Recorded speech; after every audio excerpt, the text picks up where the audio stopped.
بے شک اللہ روکے ہوئے ہے آسمان و زمین کو کہ جنبش نہ کریں، ورنہ آسمان و زمین کے درمیان شرک جیسی معصیت ہو تو آسمان و زمین کیسے قائم رہیں؟ جس آسمان و زمین کے درمیان شرک ہو، کفر ہو، نبی اکرم صلی اللہ علیہ وسلم کی گستاخی ہو تو وہ آسمان و زمین ہلاک ہو جائیں، لیکن اللہ تعالیٰ روکے ہوئے ہے۔ وَلَئِن زَالَتَا إِنْ أَمْسَكَهُمَا مِنْ أَحَدٍ مِّن بَعْدِهِ، اور اگر وہ ہٹ جائیں تو انہیں کون روکے اللہ کے سوا؟ إِنَّهُ كَانَ حَلِيمًا غَفُورًا، بے شک وہ حلم والا بخشنے والا ہے۔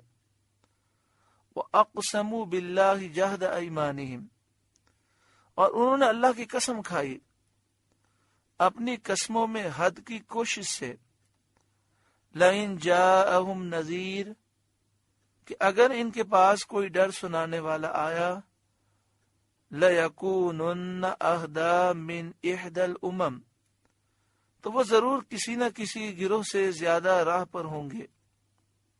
نبی کریم صلی اللہ علیہ وآلہ وسلم کی بعثت سے پہلے، اعلان نبوت سے پہلے، قریش نے یہودیوں اور عیسائیوں کے اپنے رسولوں کو نہ ماننے اور ان کو جھٹلانے کی نسبت کہا تھا کہ اللہ تعالیٰ کی ان پر لعنت ہو، اللہ تعالیٰ ان پر لعنت کرے کہ ان کے پاس اللہ کی طرف سے رسول آئے اور انہوں نے رسولوں کو جھٹلایا اور نہ مانا۔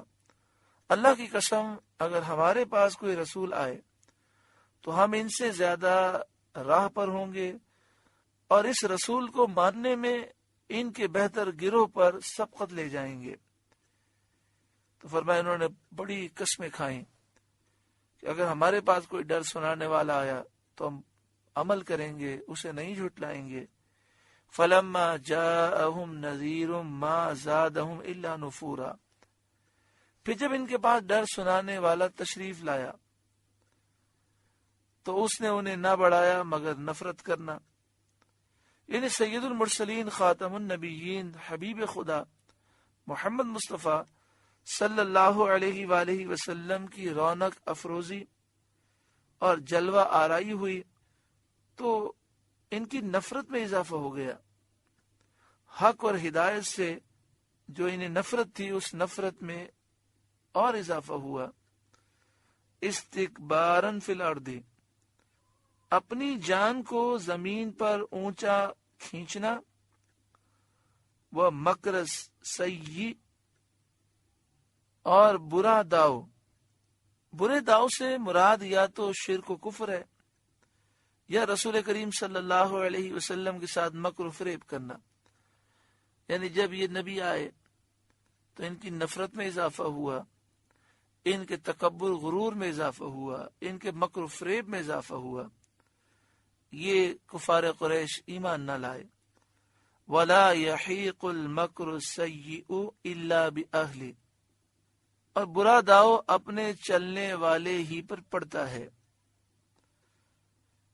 یعنی مکار پر ہی مکاری پڑتی ہے، مکار ہی اپنی مکاری سے تباہ ہوتا ہے۔ چنانچہ فریب کاری کرنے والے بدر میں مارے گئے۔ فَهَلْ يَنظُرُونَ إِلَّا سُنَّةَ الْأَوَّلِينَ، تو کاہے کے انتظار میں ہیں مگر اسی کے جو اگلوں کا دستور ہوا کہ پہلے لوگوں نے تکذیب کی، انکار کیا، جھٹلایا اور ان پر عذاب نازل ہوئے تو یہ بھی اسی کا انتظار کر رہے ہیں۔ فَلَن تَجِدَ لِسُنَّةِ اللَّهِ تَبْدِيلًا، تو تم ہرگز اللہ کے دستور کو بدلتا نہ پاؤ گے۔ وَلَن تَجِدَ لِسُنَّةِ اللَّهِ تَحْوِيلًا، اور ہرگز اللہ کے قانون کو ٹلتا نہ پاؤ گے۔ اَوَلَمْ يَسِيرُوا فِي الْأَرْضِ، کیا انہوں نے زمین میں سفر نہ کیا؟ فَيَنظُرُوا كَيْفَ كَانَ عَاقِبَةُ الَّذِينَ مِنْ قَبْلِهِمْ، کہ دیکھتے ہیں ان سے اگلوں کا کیسا انجام ہوا۔ یعنی کیا انہوں نے شام اور عراق اور یمن کے سفروں میں انبیاء علیہ السلام کی تکذیب کرنے والوں کی ہلاکت، بربادی، ان کے عذاب اور تباہی کے نشانات نہیں دیکھے کہ ان سے عبرت حاصل کرتے؟ وَكَانُوا أَشَدَّ مِنْهُمْ قُوَّةً، اور وہ ان سے زور میں سخت تھے، یعنی وہ تباہ شدہ قومیں ان اہل مکہ سے زور و قوت میں زیادہ تھیں، باوجود اس کے اتنا بھی تو نہ ہو سکا کہ وہ عذاب سے بھاگ کر کہیں پناہ لے سکتی ہیں۔ وَمَا كَانَ اللَّهُ لِيُعْجِزَهُ مِنْ شَيْءٍ فِي السَّمَاوَاتِ وَلَا فِي الْأَرْضِ، اور اللہ وہ نہیں جس کے قابو سے نکل سکے کوئی شے آسمان و زمین میں، اللہ کے اختیار سے، قدرت سے کوئی چیز باہر نہیں نکل سکتی۔ انہو کان علیما قدیرا، بے شک وہ علم و قدرت والا ہے۔ وَلَوْ يُؤَاخِذُ اللَّهُ النَّاسَ بِمَا كَسَبُوا، اور اگر اللہ لوگوں کو ان کے کیے پر پکڑتا، یعنی ان کے گناہوں پر سزا دیتا، ما ترک علی ظہرها من دابہ، تو زمین کی پیٹھ پر کوئی چلنے والا نہ چھوڑتا، ولیکن یؤخرہم الی اجل مسمی، لیکن ایک مقرر میعاد تک انہیں ڈھیل دیتا ہے، یعنی روز قیامت۔